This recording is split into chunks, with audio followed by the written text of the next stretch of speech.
My best advice would be meditation. If I don't meditate, my brain is all over the place. It's like I have 10 million tabs open. But a big sign for me is when I sit down at my computer and I don't know where to start. I don't even know where to look. And I know at that point, I'm like, okay, there's obviously something too much going on. So I just whip out my phone or a piece of paper and I do a capacity check in with myself. So I ask myself 3 questions. What is my actual capacity for today? Did I have a really bad night's sleep and I'm not running at 100%? Am I only like have the kids being sick and there's stuff going on at home, which is affecting my ability to be able to show up 100% in my job? And then from there, it's working out what are the 3 non-negotiables that I have to do today. If I do nothing else and I just do those 3 things, what are they? And I have to make sure that they actually move the needle for my work. It's not just 3 random things that I'm like, oh yeah, I'm going to do those today. There's 3 things that have an impact on what I'm working towards in my role. Or even if it's not work related and it's working on my business side of things, it's what 3 things are going to move the needle for that.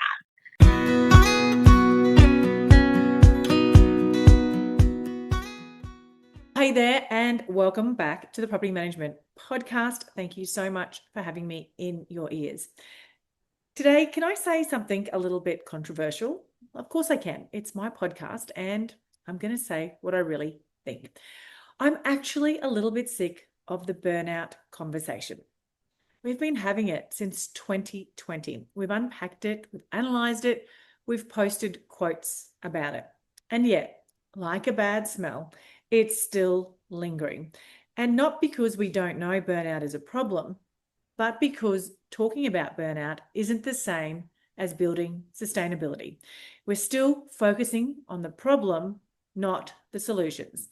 So today's episode isn't about burnout. It's about becoming strategic and intentional about how you live, how you work, and how you run your business. Because survival mode isn't strategy, and chaos isn't a personality test.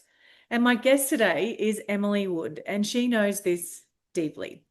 She currently manages 180 properties and she's built a career in property management. Although she did step away and now she's come back. She's navigated motherhood, leadership, major health challenges, and a complete identity shift in how she shows up professionally. And what I respect most about Emily is this. She didn't just recover and return, she rebuilt differently. She's no longer trying to be the most stressed out person in the room. She's calm, intentional, boundary setting, and clear. And she's willing to speak up when something isn't right. No more self-abandoning to keep the peace or prove her worth. She's now helping property managers make lasting changes, not just to cope better, but to operate better. To think strategically about workload and energy and standards and boundaries and longevity in this industry. Because the goal isn't just to get through 180 doors. The goal is to build a career that you can sustain and actually enjoy. This conversation is about upgrading your identity as a property manager so that you're no longer reactive, no longer overwhelmed, and you're not constantly firefighting. But you're actually strategic, intentional, and fully in control of how you show up. So let's dive on in to my conversation with Emily. Emily, thank you so much for joining me on the Property Management Podcast. I'm super excited to have you here. Before we dive in, can you share with our audience a little bit about yourself and what you're doing now? Hey, Kylie, thanks so much for having me. So, I am a property manager. I'm a senior property manager at a local agency in Townsville, but I'm also a mum of 2 boys, a 14-year-old and a 10-year-old, and they are my world. But I also have PM with M, which is a thing that I started to help support property managers that are going through burnout, but also trying to build their careers in property management. Because, I've noticed a lot that people leave the industry due to burnout and they never come back. And it can be such a rewarding job working in property management. Yeah, that's me. So tell me, have you had a burnout story yourself? Because so many property managers and business owners that I speak to. And I've just come off the back of doing a couple of conferences around Australia. And even though I feel like we're 6 years into the burnout conversation now, it really took off throughout COVID, but it seems like nothing's really changing too dramatically. So tell me a little bit about your burnout story and how you survived it. So I do have a burnout story, like most property managers. It was about 2 to 3 years ago, and I ended up leaving the industry for 12 months. But I was working late every night. My emails were never ending, and it ended up affecting my health completely. I started having problems with my heart, Oh, can relate. which and I had it all investigated, and it came down to stress and burnout was the cause of it. I quit my job. I went and did an admin, just basic admin job, no stress, no people for 12 months. I hated it, but my stress levels went from through the roof to really low. Like my resting heart rate before I left the industry initially was 120 beats per minute. So really high. Wow.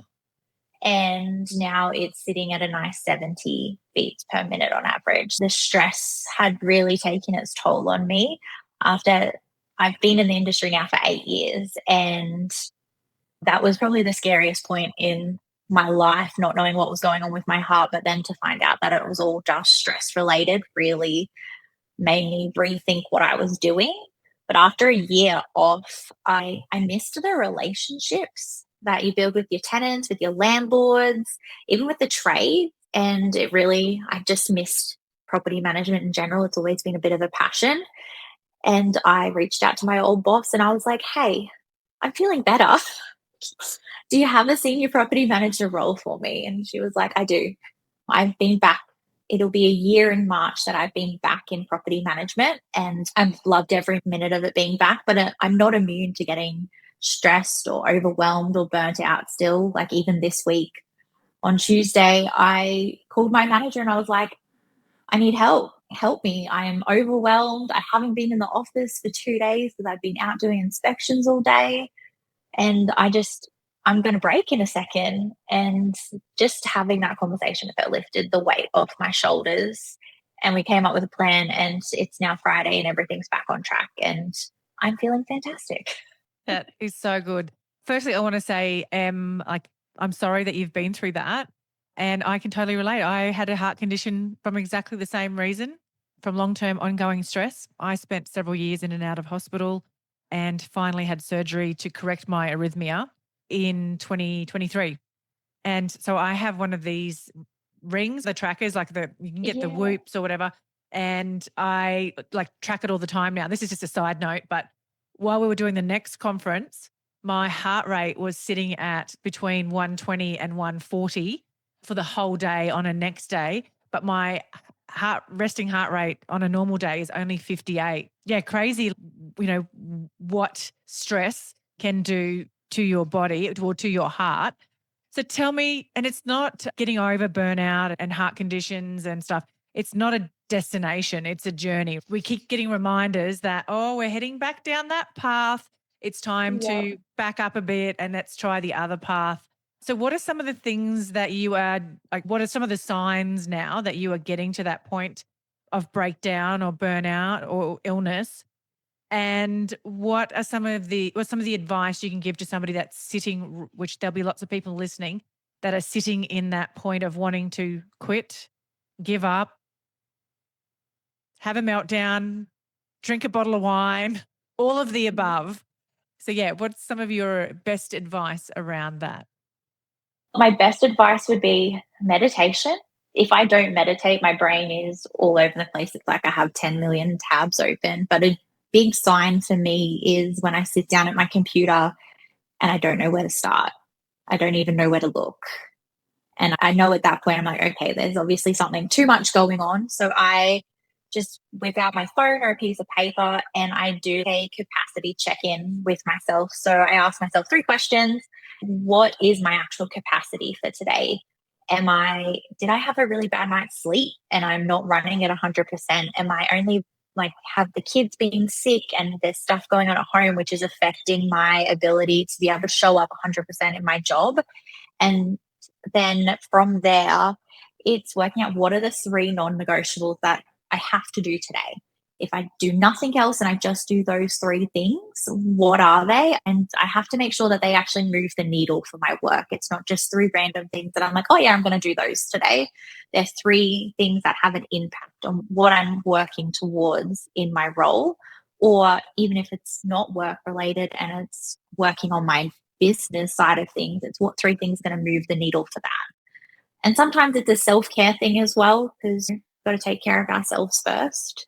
And then, yeah, and also what am I saying no to is the third question, or what am I saying not today for? So if there's an extra inspection that needs to be done, or there's a new property that I need to go check out, can that wait till tomorrow? Can I go out there tomorrow and film that virtual tour, or just either delegating it or rescheduling it if it doesn't need to be done that day, but just focusing on those three main non-negotiables, and it's a win of the day, I think.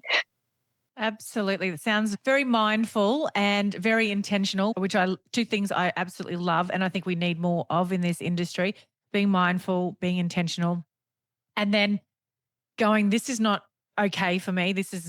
My heart rate's elevated. My first sign is I just sweat. I just get Yeah. really high body temperature.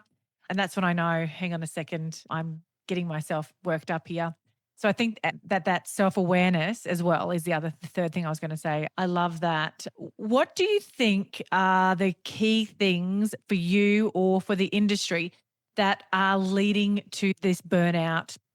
I'm going to say pandemic, epidemic, this ongoing cycle of us getting to breaking point, leaving the industry, getting illness, mental illness or physical illness. What do you think are the contributing factors? Because sometimes I think it's us. Like, a lot of us are people pleasers. We love helping people. We don't have great boundaries. That obviously plays a part. But then you've also got the work that we do. But I'm curious, what are your thoughts around that?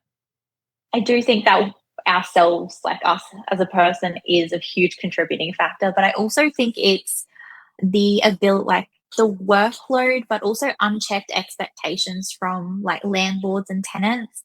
If they're not doing our job, so they don't fully sometimes they don't fully understand what we do.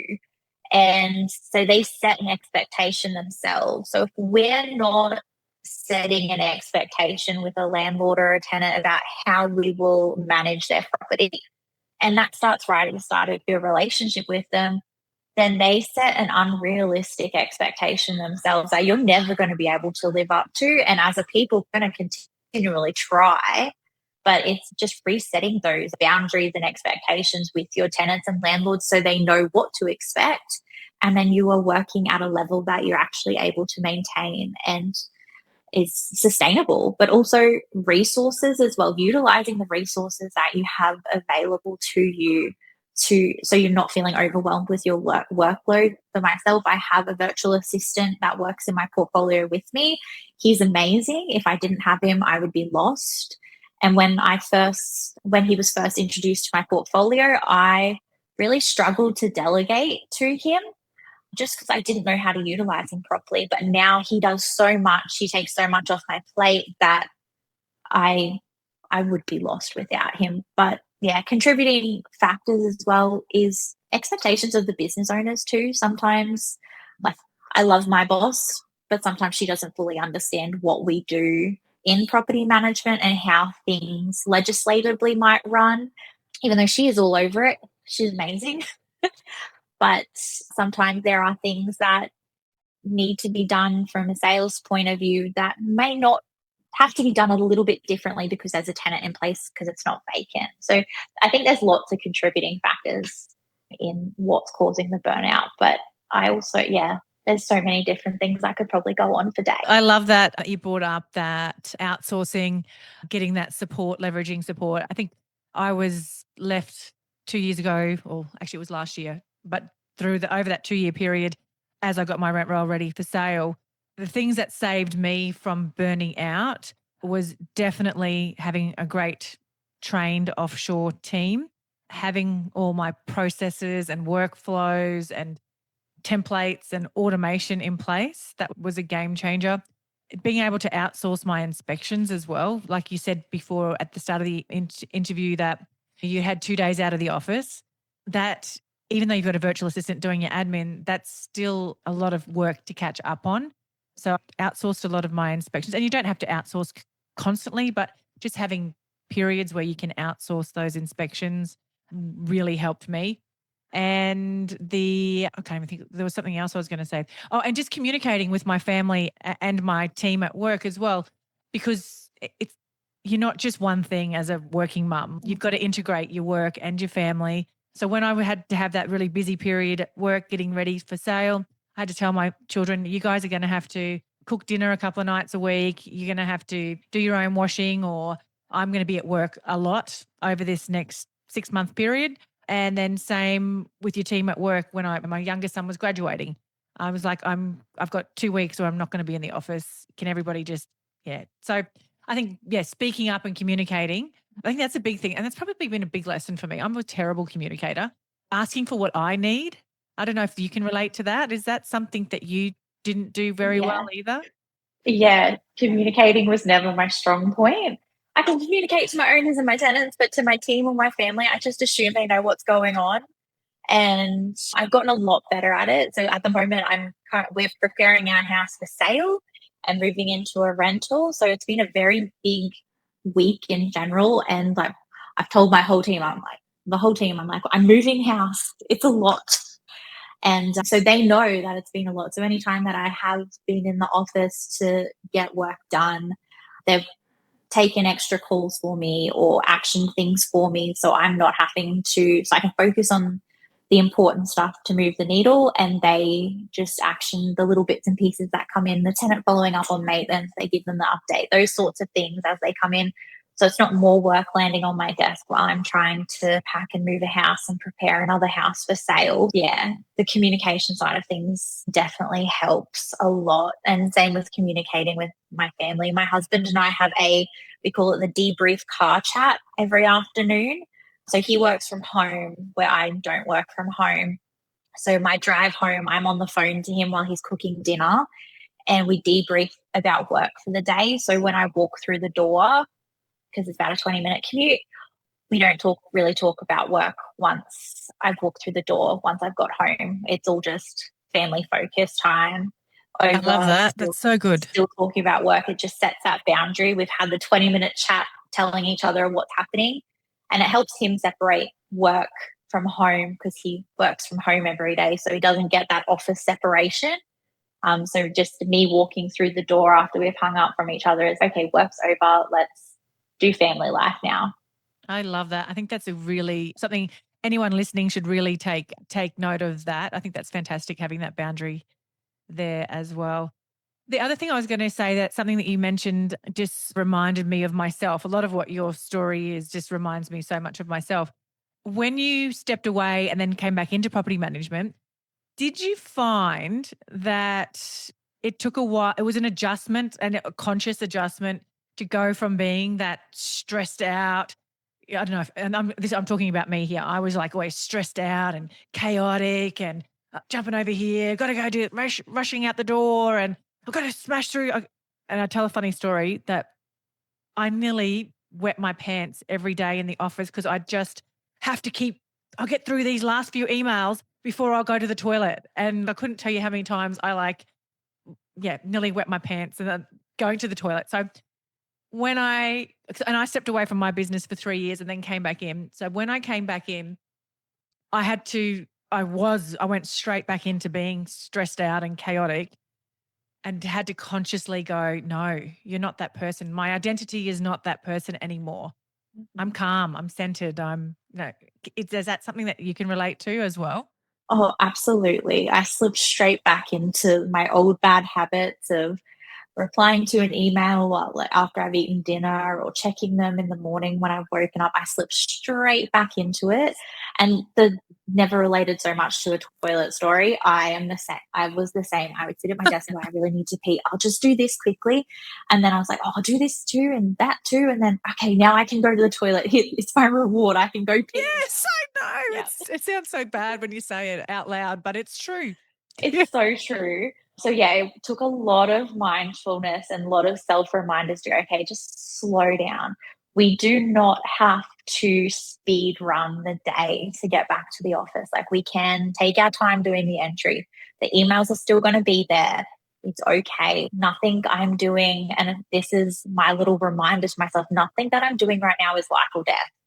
Like just take a deep breath, slow yourself down, and just take the next step. We don't have to drink 10 Red Bulls and have the energy to run around everywhere all day. Just slow down. It's okay. I didn't even have Red Bull and I was chaotic and crazy without the Red Bull. Yeah. Yeah. Oh, I'm glad you can relate to that embarrassing admission about busting for the toilet every day. I'm just glad I'm not the only one. Yeah, that's good. Yeah, so but me too.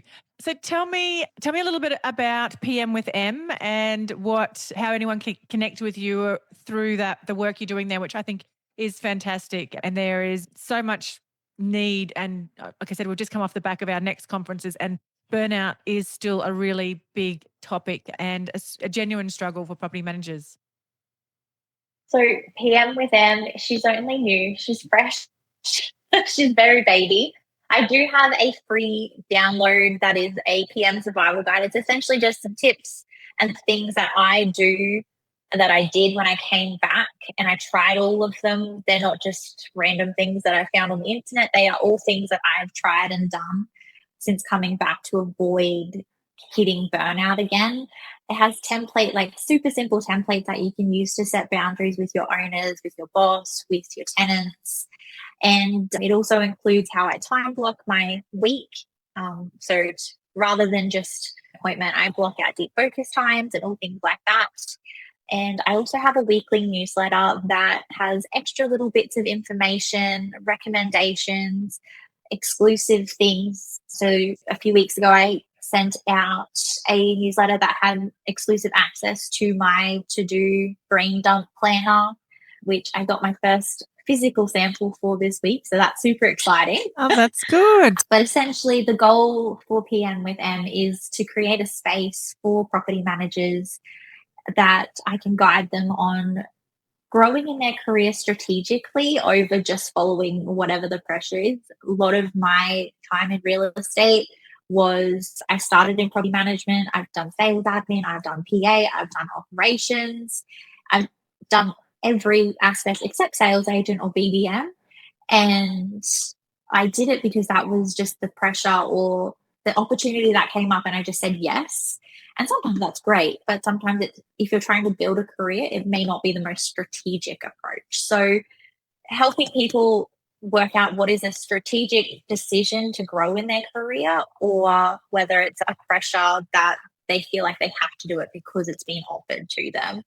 And then the burnout side of things. So how are they doing that without burning out? Making sure that they're communicating and just creating that safe space where they can have those conversations and feel supported, because there is a huge gap in the market for property managers with that. And it, like what you said, it's a huge issue still. The hustle and busy culture is still massive. And it's just, I hate seeing new property managers after 6 to 12 months go, I can't do this, and just leave when you see so much potential in them if if the support had been there for them not to burn out.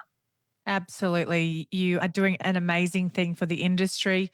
I always think, yeah, it's great to give back and share your lessons and your journey. And we've got to keep more people in the industry. So we've got to stop this revolving door. And the sad thing is, this was sadly the experience in my business as well, and completely my fault. I didn't know for years. I didn't have everything set. I operated in chaos, and my business, there was no processes, no systems. And my property managers just were on a revolving door of come in, ride the chaos till they could no longer ride it any longer, burn out, leave, incoming next property manager, same story. I did get to a point though where I think it was probably about 4 years in, and I went, that's enough. I've got to fix this. And I did I lived at my office fixing those foundations to be able to and I was hating my job. I was hating my business. And I know most people that were coming through my doors were not enjoying it either. So I wanted to fix that. Yeah. And there wasn't a lot of support back then. So now, through the work that you do and lots of other people in the industry, there's a lot of support for people out there to get that support that they need to stop that roller coaster of stuff. Okay. So, tell me, I like to wrap up this part of the podcast by asking my guests to share a personal development tool, resource, book, podcast that has helped you in your journey. This is probably going to be cliche and other people have probably said it, but Atomic Habits by James Clear. I read it annually. Every new year, I read that book, and every new year, I find some other little tidbit that I implement. And overall, in all facets of my life, that book has been amazing. But also, there's a podcast. It's called Working Hard by Grace Beverley. She's located in the UK. She also has a book called Working Hard, Hardly Working. She's just a young entrepreneur, and the guests that she have on there, some of them aren't really relevant for me as a person, but some of them, she's had some really great guests on there that have talked about career growth, burnout, wellness, and health. Just covers a whole array of topics. And I listen to her religiously to just, it's super helpful for me. No, that's so good. And how can anyone connect with you? I will share the link for your free download. I think you said it was the Property Management Survival Guide or something like that. I will share that in the show notes. But what is the best way for anyone to follow along your journey? So if anyone wants to follow along, it is I'm on Instagram and Facebook. Facebook is Property Management with M, and Instagram is PM with M. I think it's an underscore at the end of it is my handle. And LinkedIn is the same as well. There's nothing on LinkedIn at the moment. I only created it this morning. But that's good. Instagram and Facebook, I'm pretty active on there if anyone ever wants to reach out. I'm always happy to chat to people. Yeah, you've got some great educational content on there. I love it. Thanks for joining me, Em. No worries. Thanks for having me. Can I ask you a quick favour before you leave this episode? Now, we all know how important reviews are for businesses these days, and mine is no different. If you could spare just a minute to follow, rate and review this podcast, it would mean a lot to me. In fact, what would get me super excited is if you share this podcast with someone in the industry who you think might need to hear some of the episodes right now. And if you'd like to find out more about working with me or any of the products I have to help you start, grow or scale your property management business, head to my website, thatpropertymum.com.au, or check out the links in the show notes.